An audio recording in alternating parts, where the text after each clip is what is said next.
လက်ချောင်းလေးတွေထုံနေကျင်နေပြီးလို့ရှိရင်ပစ္စည်းလေးကင်ရတာမမြဲဘူးပေါ့နော်ခဏခဏဟိုပြုတ်ကျတတ်တဲ့သူမျိုးတွေဒီပခုံးကြီးရမ်းနာတယ်လက်မြောက်လို့မရဘူးပေါ့နော်အဲ့လိုလူမျိုးတွေအတွက်ပြုလုပ်လို့ရမယ်လေ့ကျင့်ခန်းလေးချိုးပြပေးမယ်နော်အဲ့တော့ကျွန်မနဲ့တူအားလုံးပဲလိုက်လုပ်ကြည့်အောင်Okay ရေဦးဆိုကျွန်တော်တို့ခုံလေးတစ်ခုမှထိုင်ပြီးလုပ်လို့လည်းရတယ်မတက်ရရနဲ့လေ့ကျင့်လည်းရတယ်ပေါ့နော်ပြီးပြီဆိုလို့ရှိရင်တော့ကျွန်တော်လက်လေးတစ်ခုကိုလက်နှစ်ဖက်စလုံးကိုပခုံးလေးပေါ်တင်ပြီးလို့ရှိရင်အရှိကိုသားလေးဝိုင်းပြီးလှည့်ပေးမယ်ကိုခံနိုင်တဲ့လောက်ပေါ့နော်ဖြည်းဖြည်းချင်းဝိုင်းရှူရင်မတယ်ထုံရင်ချတယ်ရှူရင်မမယ်ထုံရင်ချမယ်ဒါလေးကိုကျွန်တော်တို့အရှိကို10ကဝိုင်းပြီးပြီဆိုရင်ပြောင်းပြန်လေးပေါ့နော်အနောက်ကိုလည်း10ကပတ်ပြီးတော့ဝိုင်းပေးမယ်โอเคပြီးပြီဆိုလို့ရှိရင်ကျမတို့ကလက်လေးကိုဘေးကိုဆန့်ထုတ်လိုက်ဆန့်ပြီးပြီဆိုရင်အဲ့ဆန့်တဲ့အတိုင်းပေါ့နော်လက်ကိုရားရည်တက်နိုင်တဲ့လက်ကိုအပေါ်ကော့ပြီးလက်ကိုရှေ့ကိုဖြည်းဖြည်း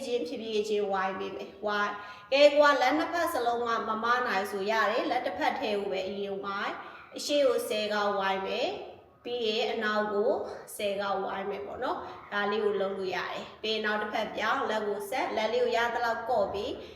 ပြီဆိုရင်အရှိကိုခံနိုင်တဲ့လောက်လေးပေါ့နော်ဖြည်းဖြည်းချင်းဝိုင်းမယ်ပြီးပြီဆိုရင်အနောက်ကိုလည်းလူပြောင်းမြန်လေးအလိုလေးဝိုင်းပေးမယ်10ကောက်စီပေါ့နော်ခံနိုင်နေဆိုနိုင်တဲ့လူကတော့လက်ဆက်ရဲ့အတိုင်းလေးပေါ့နော်အခုဘယ်ဝိုင်းလိုက်ညာဝိုင်းလိုက်ဟဲပြီးပြီရပြီဆိုရင်နှစ်ဖက်စလုံးဝိုင်းပေါ့နော်လိုပုံစံလေးလက်ကြီးအကျဲဝိုင်းစရာမလိုနော်ချင်းလေးကိုပဲဆက်ဝိုင်းပုံစံလေးကိုပဲဖြည်းဖြည်းချင်းဝိုင်းပေးမယ်โอเคပြီးပြီဆိုလို့ရှိရင်လက်လေးနှစ်ဖက်ကိုဒီလိုလေးလက်ချောင်းလေးတွေပခုံးထိပ်မှာစုတယ်ဆန်နဲ့ပြန်စုတယ်လက်အောက်ချတယ်ကွေးဆန်ကွေးပြန်ချကွေးဆက်ကျမနဲ့တူဦးကြည့်ရင်းနဲ့တူလိုက်လို့ရအောင်ရတယ်နော်ကွေးရယ်ဆန်နဲ့ပြန်ကွေးရယ်ပြန်ချတယ်ဒါလေးလည်းလုပ်ပြီးပေါ့နော်အဓိကကတော့ကျမတို့တွေကဒါတွေကလှုပ်ရှားမှုနည်းလို့ပေါ့နော်ကိုအိမ်မှာတချို့တွေကကြတော့အိမ်အလုံးလုံးတာပဲဆိုပြီးတော့ပေါ့နော်အိမ်လုံးလုံးတာပဲလေ့ကျင့်ခန်းလုပ်ဖို့မလိုပါဘူးပေါ့နော်ဆိုပြီးတော့တွေးတတ်ကြတယ်မတူဘူးနော်အိမ်လုံးကအိမ်လုံးပဲလေ့ကျင့်ခန်းကြတော့တကူလုံးမှာရှိရဲ့အကျော်တွေကိုဆွဲဆက်တာဒီအရွတ်တွေအယူတွေတန်မာအောင်လို့ပေါ့နော်ဒါလေးလုံးကကွေးတယ်ဆန်တယ်ကွေးတယ်ချတယ်ပြီးဆိုဘေးဘက်ကိုလုံးကြည့်မယ်ကွေးတယ်ဘေးကိုဖြန့်တယ်ပြန်ကွေးတယ်ပြန်ချကြည့်မယ်ကွေးတယ်ဘေးကိုဖြတ်တယ်ပြန်ကွေးတယ်ပြန်ချတယ်အဲ့ဒါလေးတွေလည်းဖြည်းဖြည်းချင်းပဲပေါ့နော်ကိုခံနိုင်တဲ့လောက်လေးကွေးဆက်ကွေးချကွေးဆက်ကွေးချကွေးဆက်ကွေးချဒါမျိုးလေးလုပ်ပြီးပြီဆိုလို့ရှိရင်လိုမျိုးညီအောင်ဒီနော်ကျမတို့ဒူးလေးထောက်ပြီးပြပေးမယ်လုပ်လေ့ကျင့်လိုက်လုပ်တဲ့လူတွေကတော့မတက်ရဲနဲ့လုပ်လေရတယ်ခုံးပေါ်မှာထိုင်ပြီးလုပ်လေရလိုမျိုးပခုံးလေးကိုဝိုင်းခဲ့ပြီးအနောက်ဘက်ကိုနော်အပေါ်ကိုမြင့်နေအနောက်ကိုဆွဲအပေါ်ကိုမြင့်နောက်ကိုဆွဲပြီးဝိုင်းပြီးဒီလိုပုံစံလေးဒါလေးကိုလည်းအနောက်ကို10ကဝိုင်းပြီးပြီဆိုရင်လိုရှေ့ကိုပြန်ပြီးတော့10ကဝိုင်းပြီး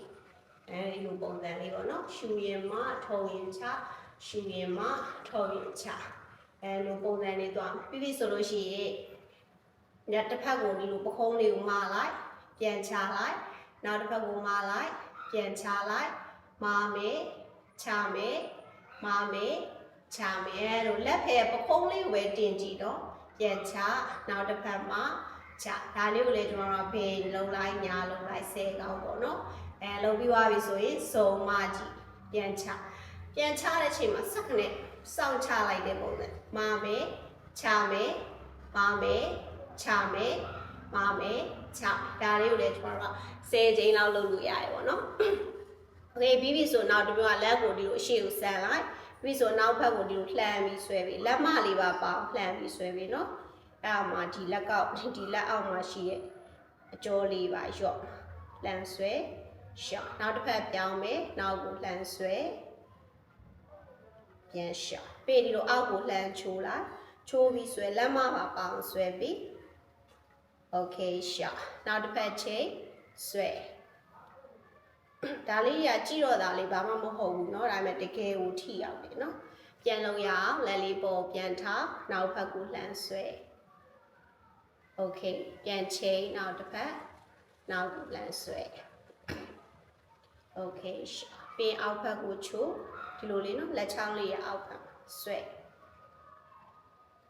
ပြန်ချနောက်တစ်ဖက်ချိန်ပဲဆွဲ okay ပြန်ရှာပြီးဆိုကျွန်တော်ဒီနရွက်ကလေးကိုကိုင်းတာအဲ့တိုင်းလေးထား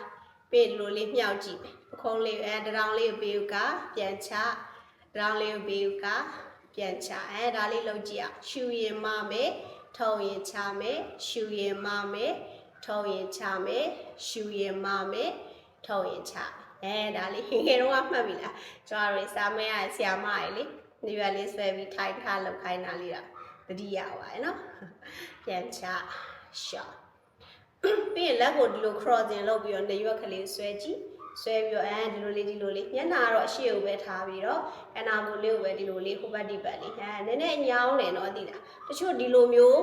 ချိတ်ဖို့တော့မလွယ်လူတွေအများကြီးပဲပေါ့နော်ဒါကိုကြည့်ရတာလွယ်လေးပါငါတို့ငယ်တုန်းကလည်းလာလုတ်ခဲ့ရတာပဲဆိုဒါပေမဲ့တကယ်လုတ်ကြီးနော်အသက်ကြီးလာတာနဲ့အများကိုကလှုပ်ရှားမှုတွေနေလာနေအများဒီလိုလေးလုတ်ကြတာတော့မှဟိုခက်ခဲလာတယ်ပေါ့နော်ဘယ်ညာလေးဟုတ်ပြီပြီးနေရွက်လေးကိုအကိုရဲ့အောက်ဖက်ကိုဆွဲချလိုက်ဆွဲချမျက်လုံးလေးမှိတ်ထားဆွဲတာပြန်ရှော့ okay ပြန်ဆွဲပြန်ရှော့ပြန်ဆွဲပြန်ရှော့ဒါလေးတွေ4 5 6ကြိမ်လောက်လုပ်လို့ရဒါဆိုရင်ဒီအကျော်လေးပွင့်သွားပါပူထူသွားပါနော်ငယ်တော့ဆိုဆီယမကြီးဆွဲတာလေးနော်အဲ့လိုမျိုးဆွဲလိုက်ရှော့လိုက်ဆွဲလိုက်လက် crossing မရဘူးလို့ဆွဲရှော့ဆွဲရှော့ဆွဲရှော့ပြီးဆိုရင်လက်ဖွားလေးနဲ့နရွက်ကိုအုပ်ပြီးရှေ့ကိုဝိုင်းပြီးဝိုင်း okay ရှော့ဥကျမပြပြီးရဲ့ဒီလေ့ကျင့်ခန်းလေးတွေကိုနေ့တိုင်းလုပ်လို့ရတယ်အစာရှိမရှိမနက်ပဲဖြစ်ဖြစ်ညပဲဖြစ်ဖြစ်နေ့လယ်ပဲဖြစ်ဖြစ်ကြိုက်တဲ့အချိန်လုပ်ပါအဲ့ဒါမှဒီလက်ချောင်းတောက်လျှောက်ပခုံးတောက်လျှောက်သွေးလက်ပတ်မှုကောင်းတယ်သွေးကြောလေးပွင့်ပြီးတော့လူကနေလို့ကောင်းမှာပေါ့လာလိမ့်မှာလက်ထုံတာတွေကြိုက်တာတွေကျင်တာမျိုးတွေကနောက်ဆိုလုံးဝရှူပြစ်တယ်လို့ပျောက်သွားလိမ့်မယ်အဓိကလှုပ်ဖို့ပဲလိုတယ်ပေါ့နော်စကြည့်ပါတဒါ